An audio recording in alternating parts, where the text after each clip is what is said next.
ये कहा जाता है कि जो मोदी गवर्नमेंट में आने की वजह से जो हिंदुत्व को बढ़ावा दिया जाता है और मुसलमानों के साथ भेदभाव किया जाता है, आप ऐसा मानती हैं? सर देखिए, दोनों को बराबर का दर्जा दिया गया है, तो दोनों आगे मतलब कुछ भी करे तो बराबर ही करेंगे। तो ये जो कहा जाता है, चाहे वो मांस मछली पे बैन लगाने वाली बात हो खुले में, चाहे वो लाउड स्पीकर हटवाने की बात हो, तो कहा जाता है कि ये मुस्लिमों को टारगेट करने के लिए ऐसा किया जा रहा है। अभी जब तेलंगाना में चुनाव हुआ था तो कहा गया था कि मुसलमानों के लिए रिजर्वेशन हटा दिया जाएगा, तो उसे भी इस नज़रिए से देखा गया कि मुसलमानों को बीजेपी टारगेट कर रही। तो आपको क्या लगता है कि मोदी गवर्नमेंट में मुसलमानों को टारगेट किया जाता है, जो फैसले हैं वो हिंदू के पक्ष में लिए जाते हैं, मुसलमानों के खिलाफ लिए जाते हैं? देखिए सर, ऐसा नहीं है। ये दोनों अब गवर्नमेंट है, गवर्नमेंट के लिए तो हर कोई बराबर है। ऐसा ज़रूरी नहीं है, वो नज़रिया है लोगों का अपना सोचने का। जब तक वो अपनी सोच नहीं बदलेंगे सर, कुछ भी नहीं हो पाएगा। अगर मान लो मैं ही हूँ, मैं ऐसा सोचने लगी तो सर हर कोई मुझे ऐसे गलत मानेगा कि तुम ही ऐसे बोलती हो। लेकिन वो ये चीज़ नहीं देखेंगे कि वो तुम्हारे बेनिफिट के लिए बात कर रहे हैं। अच्छा, आपको क्या लगता है जो मोदी गवर्नमेंट में ऐसा लगता है कि हिंदू और मुसलमान में आपसी दूरियां बढ़ गई हैं या पहले जैसा ही है, जैसे पहले था वैसे ही है माहौल? अरे नहीं सर, अब तो बहुत अच्छा हो गया। हिंदू मुसलमान एक हो गए हैं। और सबसे बड़ी बात यहाँ पे मैंने पहले भी बोली थी आपसे कि अब पढ़े लिखे लोग हो गए हैं। जो गँवार लोग हैं, जो नहीं पढ़े लिखे लोग, मैं ये सबके लिए नहीं कहूँगा जो पढ़े लिखे नहीं है वो सब गँवार है, लेकिन सेंस होता है एक। सब लोगों को पता है कि खुद करना है, खुद खाना है। ना तो गवर्नमेंट कुछ देने आती, गवर्नमेंट देश चलाती है। गवर्नमेंट का काम अलग है, वो सुविधा देखती है। ऐसा कुछ भी नहीं देखती कि मोमडन के लिए अलग किया जा रहा है, हिंदू के लिए अलग किया जा रहा है, क्रिश्चियन के लिए अलग किया जा रहा है। ऐसा कुछ नहीं होता, सबके लिए बराबर हो रहा है और सबका अधिकार बराबर है। अभी कोई किसी का कोई झगड़ा हो, कोई भी कुछ भी हो तो दोनों की सुनी जाती है। ऐसा कुछ नहीं है कि आजकल वैसे भी ऑनलाइन सारी चीज़ें हो गई हैं, कोई कर ही नहीं सकता गलत। आपके भी जानने वाले कई सारे मुस्लिम फ्रेंड्स वगैरह होंगे, तो आपको ऐसा लगता है कि उनकी तरफ से कोई ऐसा लगता है कि नहीं यार हिंदू ऐसे डिस्टेंस वगैरह बना के रखो, या आपके नज़रिए में नहीं यार ये मुसलमान है, डिस्टेंस बना के रखो? नहीं सर, ऐसा कुछ नहीं है। ठीक है, मुस्लिम फ्रेंड्स है, साथ बैठ के खाते हैं, उठते हैं, बैठते हैं, सब काम करते हैं। ऐसा कुछ भी नहीं है। मतलब कोई ऐसा भेदभाव वाला नहीं? सर, कोई भेदभाव नहीं है।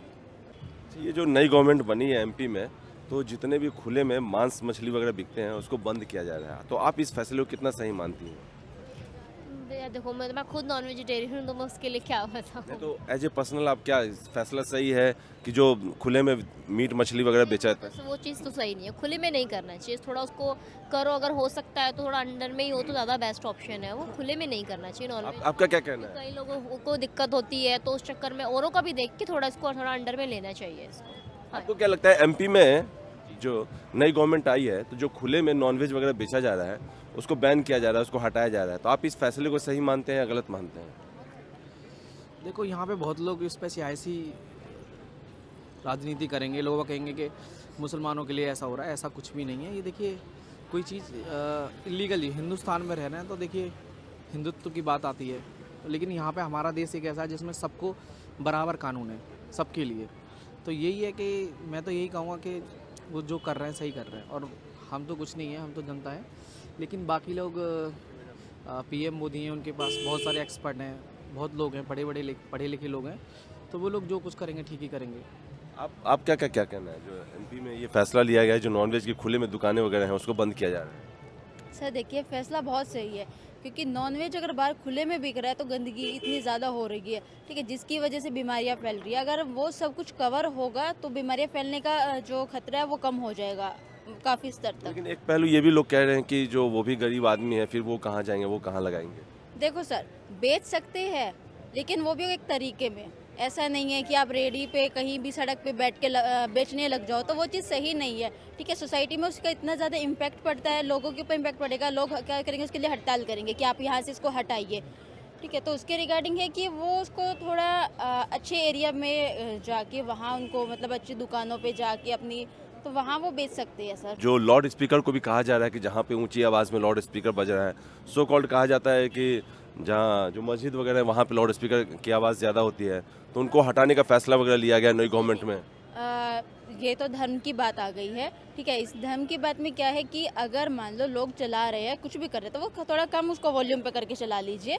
ठीक है, बंद करना हर चीज़ का सॉल्यूशन नहीं है, तो इसके लिए यही होगा कि इसको थोड़ा कम वॉइस कर लीजिए। मतलब इसको सियासी चश्मे से न देखा जाए, इसे इन जनरल देखा जाए कि सबको तकलीफ होती है, चाहे वो मंदिर हो चाहे वो मस्जिद हो। देखिए सर, मंदिर की बात करें तो मंदिर में भी आजकल सब प्रोग्राम हो रहे हैं, मस्जिद में बात करें तो मस्जिद में भी हो रहे हैं, चर्च में भी हो रहे हैं। तो देखिए, और माना जाता है कि हिंदू तो है हम लोग, ठीक है, हमारे यहाँ पे क्या है, धर्म के लिए कोई भेदभाव नहीं है, तो इसीलिए सबको बराबर का हक जरूर मिलना चाहिए। आपको क्या लगता है जो लाउड स्पीकर वगैरह में ऊंची आवाज़ जो धार्मिक स्थल हैं, चाहे वो मंदिर हो मस्जिद हो, वहाँ पे हटाने का जो चल रहा है 3 स्टेट में, तो आपको क्या लगता है ये फैसला सही है गलत है? अब स्टेट में ऐसा तो है नहीं सिर्फ हिंदू रह रहे हैं, देखिए मुसलमान भी हिंदू में और दोनों तरफ से है सर। अब उसके बारे में तो मैं कुछ नहीं कह सकता सर। मतलब इसे सियासी चश्मे से देखना चाहिए या ठीक है फैसला सही है? सुप्रीम कोर्ट ने भी कहा था कि जहाँ ऊंची आवाज़ में लाउड स्पीकर उसको हटा देना चाहिए या आवाज़ कम कर देनी चाहिए। नहीं, आवाज़ तो कम होनी चाहिए, चाहे हिंदू की हो चाहे मुसलमान की हो। बास वैसे मैं हिंदू हूँ, लेकिन मैं ना तो मुसलमान के लिए कहूँगा ना हिंदू के लिए कहूँगा। हर कहीं भी प्रोग्राम होता है, लेकिन हाँ एक चीज़ है इसमें कि जो मस्जिद होती है वो उसमें डेली बजता है। वो देखिए उनका काम है, सिंपल बात है, वो अल्लाह को मानते हैं, हम लोग भगवान को मानते हैं, लेकिन डेली है, डेली बेस होता है तो डेली पर प्रॉब्लम तो आता है। अब कभी कभी हो तो बात अलग है, तो उसमें ये है कि स्पीकर कम कर देना चाहिए। अब जो चीज़ तुम चिल्ला के बोल रहे हो माइक में बहुत तेज़, वो चीज़ तुम आराम से उनके मस्जिद में जाते हैं, 10 लोग हों या 20 लोग हों, तो वो आराम से ही नमाज़ पढ़ लेते हैं।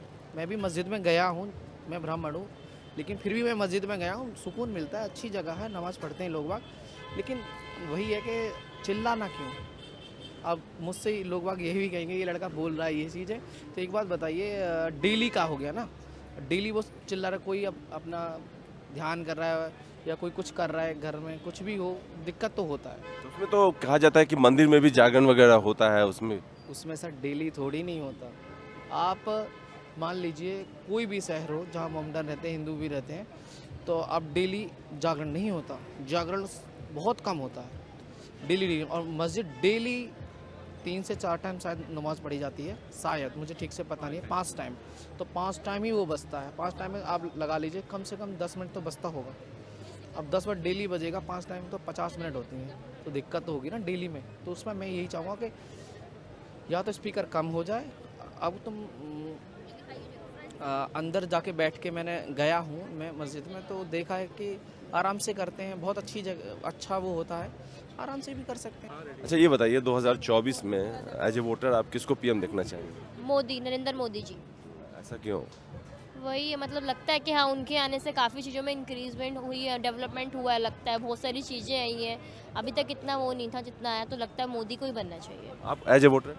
मोदी, नरेंद्र मोदी जी। राहुल गांधी क्यों नहीं? नहीं, नरेंद्र मोदी जी। कैपेबल नहीं है ऐसा लग रहा नहीं, नरेंद्र मोदी जी ने जो भी किया अभी तक वो किसी ने भी नहीं किया है, इस वजह से मेरा वोट नरेंद्र मोदी जी को ही जाएगा। है। क्या क्या ऐसा लगता है काम किया है जिसकी वजह से आपको लगता है कि तीसरी बार पीएम बनना चाहिए मोदी को? बहुत से काम किए हैं। अभी जितनी चीज़ें हुई है, हमारा जितने भी मिशन वगैरह हुए हैं वो सब नरेंद्र मोदी, बाहर से इतना जितना भी डील वगैरह किया नरेंद्र मोदी के अंडर हुआ है, बाकी उससे पहले कभी नहीं हुई इतनी चीज़ें। तो अभी इतना जितना हुआ है, हमने डेवलपमेंट देखा है, वो नरेंद्र मोदी के उससे ही हुआ है। बाहर से इतनी मीटिंग है, बाहर के जो भी हमारे ये 26 जनवरी में जितने भी हमारे ये होते हैं प्रोग्राम, बाहर के देश के लोगों को यहाँ तक पीएम आ रहे हैं, अब तक कभी नहीं आए, मेरे सामने मैंने देखा नहीं है। उनके आने से काफ़ी लोग यहाँ पे आना स्टार्ट किया है। और 3rd नंबर पे आ गया है हमारा, उसमें जो ये है हमारा इकोनॉमी में थर्ड नंबर पे आने वाला। इस अकॉर्डिंग नरेंद्र मोदी जी को ही बनाना चाहिए। आपको क्या लगता है? मोदी जी को ही सपोर्ट करते हो? मोदी जी को हमेशा करते हैं। क्यों? तो विपक्ष ने गठबंधन बनाया, अखिलेश भी हैं, राहुल भी हैं। सर ये सब ऐसा है कि ये लोग तो राजनीति जो करते हैं ना सिर्फ अपने घर के लोगों के लिए, कोई भी नेता बनेगा कुछ भी होगा, सीट सिर्फ अपने घर के लोग। मोदी जी एक सन्यासी आदमी हैं, देश के हित में सोचते हैं। आज देख लो देश का कितना नाम है, हर जगह हिंदुस्तान का नाम है, हर जगह। ये 3 स्टेट में अभी जो जीत मिली है, राजस्थान में, एमपी में, छत्तीसगढ़ में, आपको क्या लगता है कि मोदी मैजिक की वजह से मिली है? ऐसा कुछ नहीं है। देखिए जनता है, जनता सब जानती है, सब पढ़े लिखे हो गए हैं। वो ज़माने थे जब पहले पढ़े लिखे लोग नहीं होते थे, अब हर कोई जानता है कि फैसिलिटीज़ क्या मिल रही हैं और देश का नाम हो रहा है। तो वो सब लोग देखो, जो एक सही आदमी लोग होंगे जो सिर्फ ये नहीं सोचेंगे कि मेरा ही भरना भरा जाए, तो वो लोग तो सिर्फ मोदी को ही करेंगे। देश का नाम होना चाहिए, सिंपल बात ये है।